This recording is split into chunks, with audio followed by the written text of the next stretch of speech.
Say wars be deep, but some beasts be everlasting.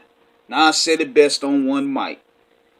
And this situation here with the Bulls of the Pistons is still going on. It proves this point here. In case you didn't know, they did a coverage on the Bulls. They doing a documentary on the Bulls 97-98 squad. In this segment here, in this episode, they were talking about the Bulls Pistons rivalry and how Dennis Rodman played a role in that. But there's a segment on that documentary where the Pistons, after being swept, instead of congratulating Michael Jordan and the Bulls, they just walked out. So, for the first time, we finally get to hear Jordan's response. Now, he probably talked about it before, but on this wider scale. And he said, whatever Issiah Thomas says now, you know it wasn't his true actions then. You know there's time enough to think about or the reaction of the public that changed his perspective. You can show me anything you want. There's no way you can convince me he wasn't an asshole.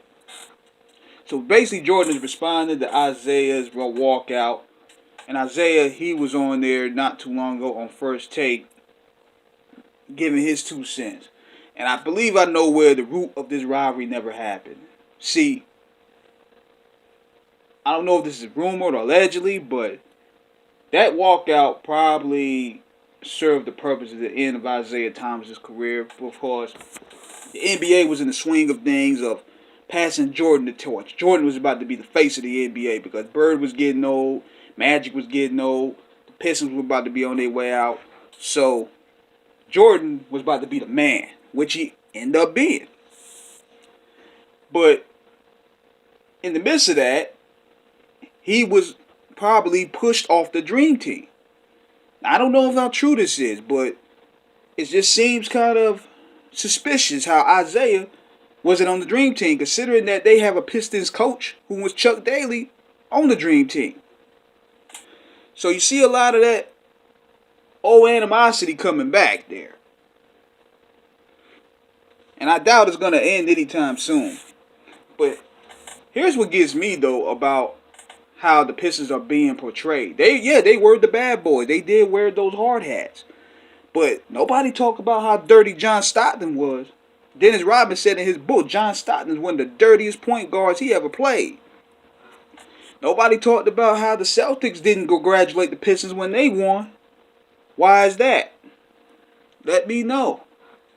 So, in covering the story, it has its biasness. It has its biasness because you're going to hear it from different points of standpoint.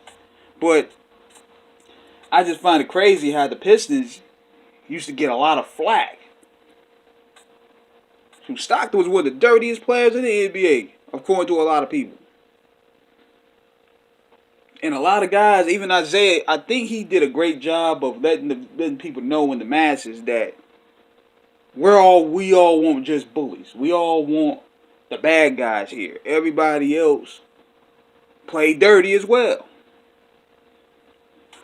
So I think that was the sentiment that Issiah come. And this is what gets me about Stephen A. Smith. Stephen A. Smith gonna tell Issiah Thomas to let it go, but yet Issiah Thomas hasn't said anything about the Bulls until Jordan brought this up. How you gonna tell this man to let it go, but yet he's only responded to what Jordan is saying? See, what people fail to realize is Michael Jordan has a lot of pull. He's Michael Jordan. So nobody wants to ever rattle that cage. They don't want to burn that bridge. So that's my take on that. So subscribe and hit the like button. Let me know what you guys think. Holla back.